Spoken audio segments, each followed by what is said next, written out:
Aquarius. Welcome to Pandora Astrology's monthly horoscope for February 2021.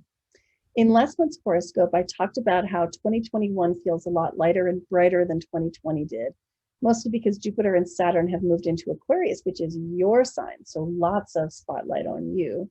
And during February in particular, Saturn, the traditional ruler of Aquarius, forms a harmonious relationship to Chiron and a stressful one to Uranus, which will bring us many opportunities to shift our relationship, hopefully in a good direction, to both the authoritarian and the authoritative.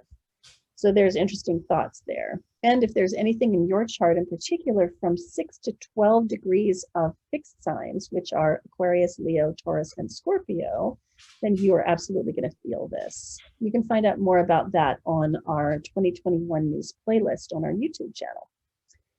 So now we're going to talk about faster moving planets and moons.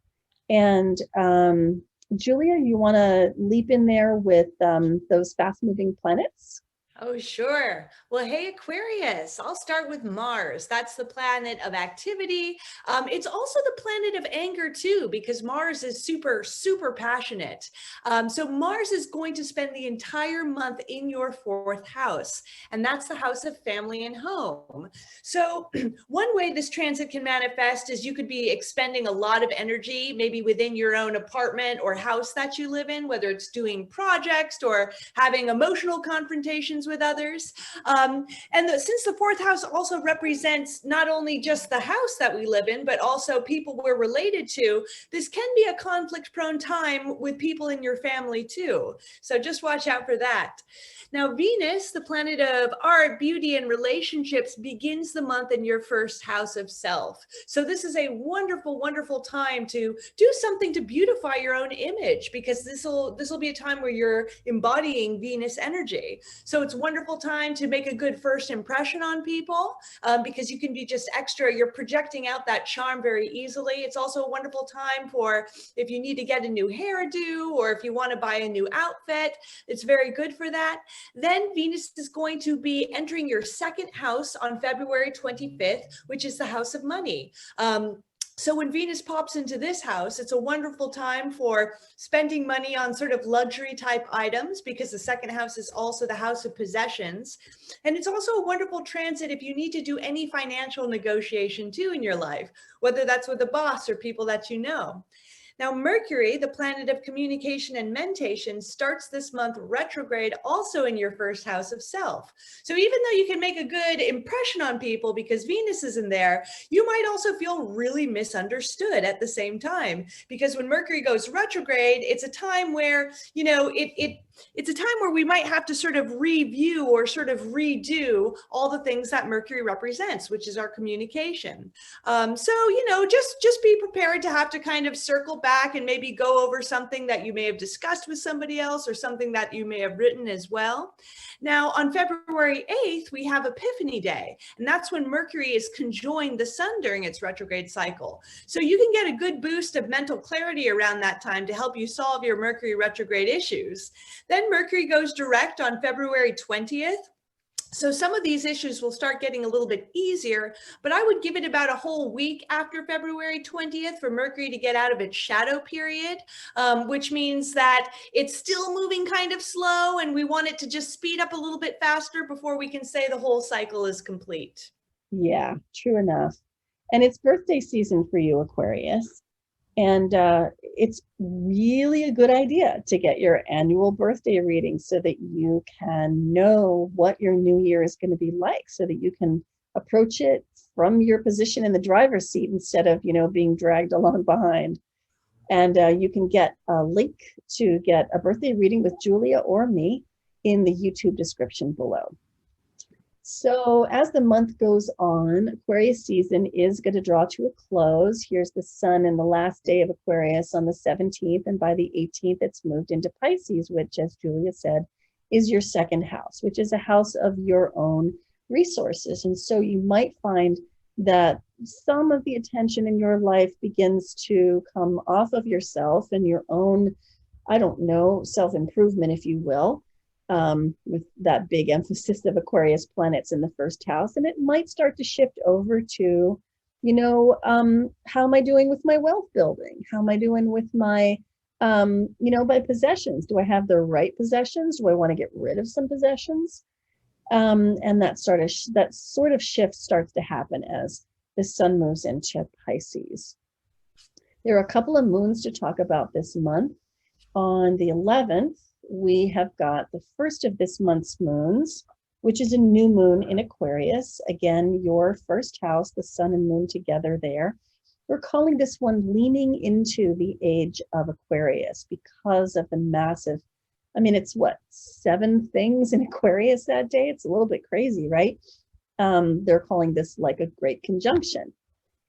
And so that again brings a lot of the, of the focus to you and to asking yourself, how am I as an Aquarian? Am I living into the finer traits of my sign? Am I being that humanitarian person? Am I being a change maker and a revolutionary, or am I just a rebel without a cause? These are the sorts of questions you might be asking yourself and feeling into under this moon. Now, 2 weeks later, as is typical, we've got the second of this month's moons, which is in Virgo, and it's officially on the 27th, and it falls in your 8th house opposite the sun in your 2nd house. And this is an axis of finance, because the 2nd house, as we have been saying, has to do with money and possessions, wealth and wealth building. The 8th house has to do with monies that you share with others, meaning in your relationships with others, such as with a spouse or a business partner. This house also pertains to things like debt and credit and insurance and taxes. So those sorts of things may crop up as themes during this moon.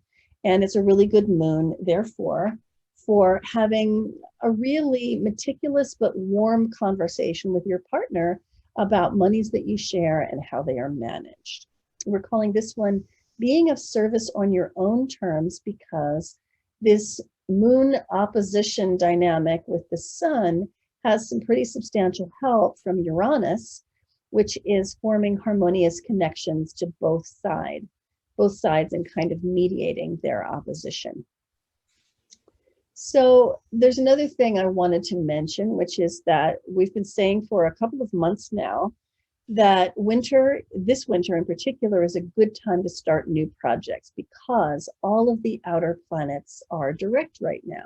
Jupiter, Saturn, Chiron, Uranus, Neptune, Pluto, they're all direct, moving along. None of them are retrograde. In fact, Mercury is the only thing that is retrograde.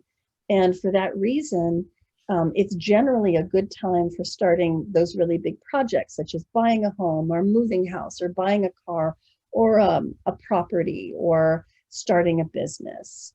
And the only fly in the ointment is that while Mercury is retrograde and for up to a week after, you do want to avoid signing contracts or involving yourself in those sorts of new beginnings, because it's at the beginning where you set the tone for that thing. But after Mercury's shadow period is over, which Julia was saying is like probably around the February 25th or 27th, you can feel really good about starting those big projects and expecting them to have as few obstacles as possible.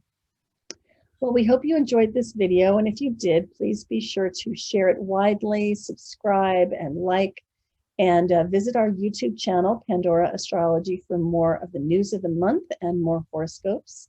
If this is your rising sign, you'll want to look up your sun sign. If this is your sun sign, you'll want to look up your rising sign. And you can find us at pandoraastrology.com, where you can get readings with us. We are actually available for that.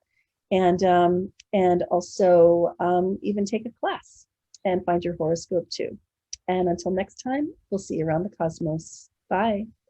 Bye-bye.